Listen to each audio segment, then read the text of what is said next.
नमस्कार साथियों, मैं अंकित सिंह।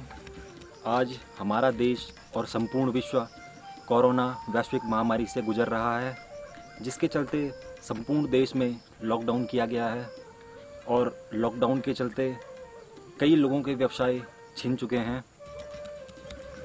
लॉकडाउन के चलते देश भर में सभी स्कूल, कॉलेज और कई प्रकार के व्यवसाय बंद पड़े हैं और यह हमारे लिए दुर्भाग्य की बात है कि दिन प्रतिदिन जो ये कोरोना का आंकड़ा है वह हमारे देश में बढ़ता जा रहा है।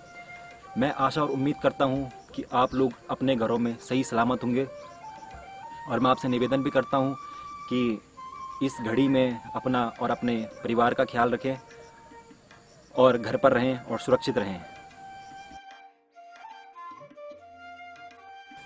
आज मैं आप लोगों के सामने, आप सभी पहाड़ वासियों के सामने, सभी पहाड़ के युवाओं के सामने, सभी पहाड़ के भाई बहनों के सामने एक बहुत ही चिंताजनक विषय लेकर आया हूँ, जिस विषय का नाम है पलायन।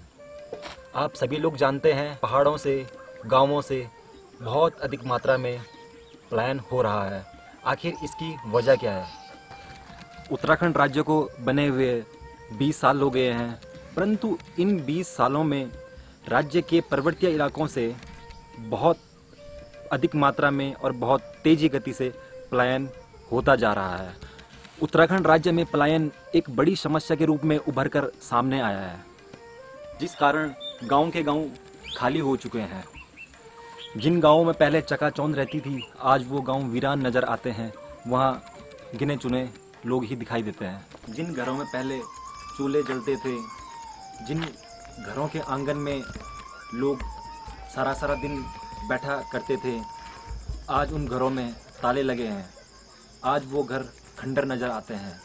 जिन घरों के आंगन में कभी बच्चों की किलकारियाँ सुनने को मिलती थी, आज उन घरों के आंगन में सिर्फ और सिर्फ झाड़ियों के अलावा कुछ दिखाई नहीं देता।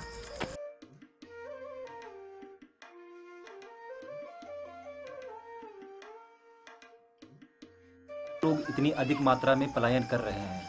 आखिर पलायन करने की वजह क्या है? यह हमारे पहाड़ के लिए एक गंभीर विषय बन चुका है। सबसे बड़ी बात मैं करना चाहूँगा गांव के युवाओं की, अपने पहाड़ के युवाओं की। आज अगर हम लोग देखते हैं तो गांवों में बहुत कम युवा हैं जो सिर्फ गांवों में हैं। ज़्यादातर युवा गांव से गायब नज़र आते हैं। ऐसा क्यों? क्योंकि गांव के ज़्यादातर युवा अपनी आजीविका, अपने रोज़गार के लिए शहरों की तरफ जा चुके हैं और कई युवा अपनी बेहतर शिक्षा के लिए अपने पहाड़ों को छोड़कर शहरों की तरफ जा चुके हैं। ये एक गंभीर विषय है, क्योंकि अगर सरकार चाहती, सरकार कोशिश करती उन युवाओं को यहीं पर रोकने की, उन युवाओं को यहीं पर बेहतर शिक्षा देने की, उन युवाओं को यहीं पर रोज़गार देने की, तो शायद आज गांव वैसे खाली ना होते। परंतु ये सरकारें वादा तो करती रहीं, योजनाएं तो बनाती रहीं, पर लेकिन इन सरकारों ने ज़मीनी स्तर पर पलायन को लेकर कुछ काम नहीं करा। ये सरकारें पलायन के ऊपर योजनाएं तो बनाती हैं, मगर इनकी योजनाएं एसी रूम में बनती हैं और धरातल पर आते आते दम तोड़ जाती है।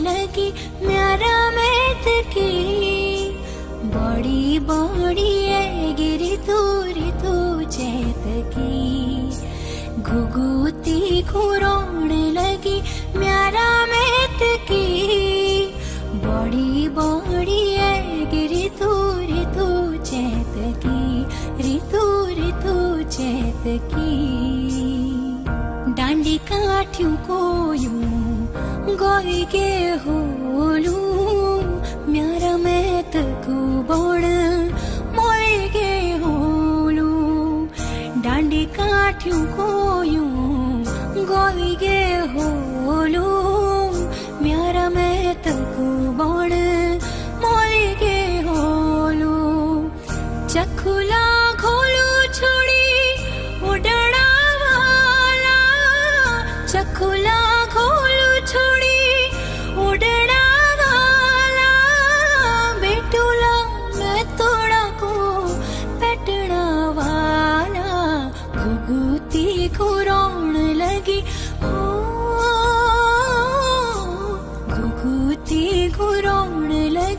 म्यारा मैत की बड़ी बड़ी है ऋतु ऋतु चैत की ऋतु ऋतु चैत की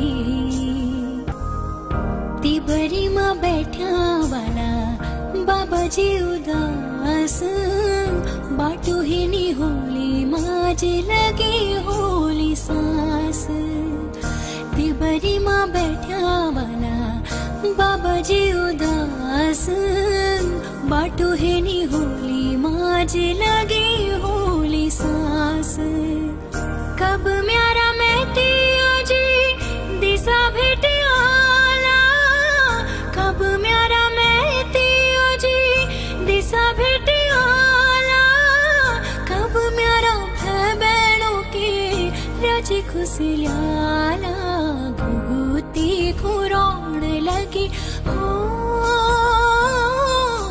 घुघुती खुरोण लगी म्यारा मैत की बड़ी बड़ी है ऋतु ऋतु चैत की।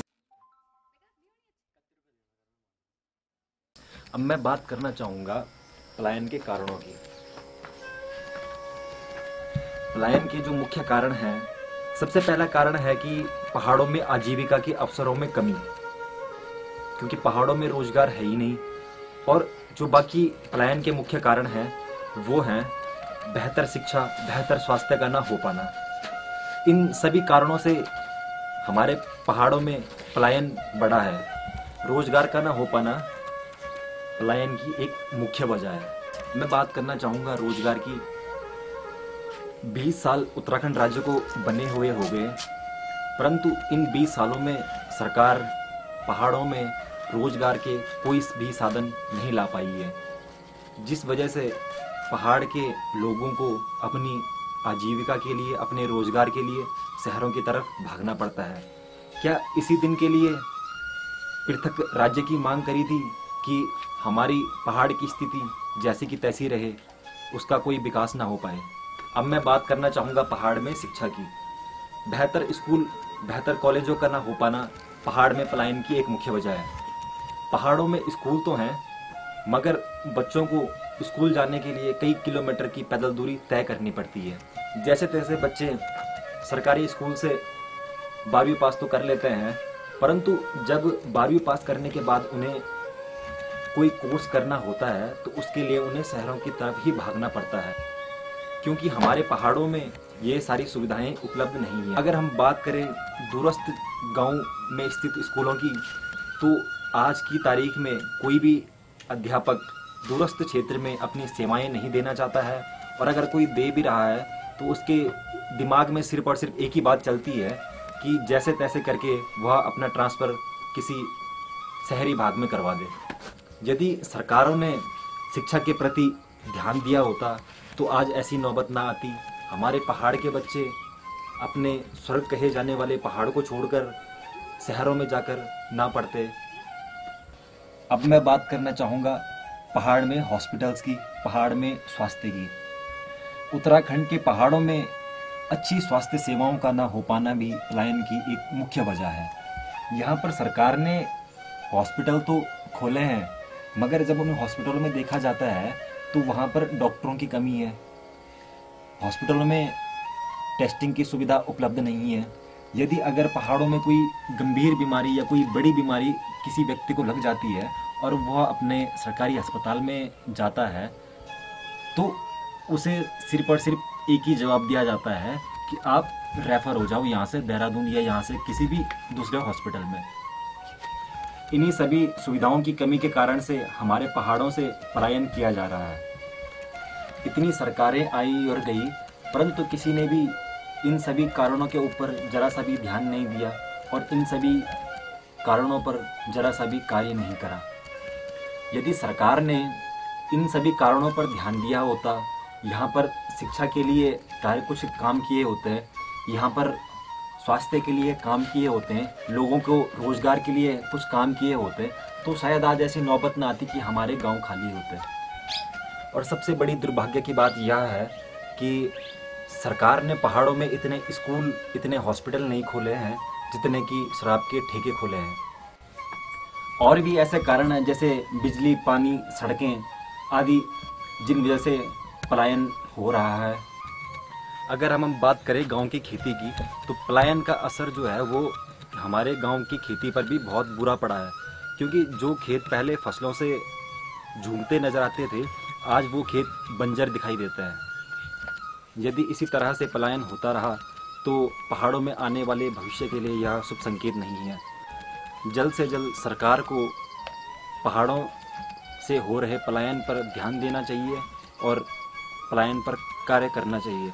यदि सरकारें पलायन पर 20% कार्य भी करती है तो कहीं ना कहीं सरकारें पलायन रोकने में सफल साबित हो सकती है। हम सभी पहाड़ के युवाओं का भी एक कर्तव्य है कि हम पलायन को रोकने के लिए अपना सहयोग दें।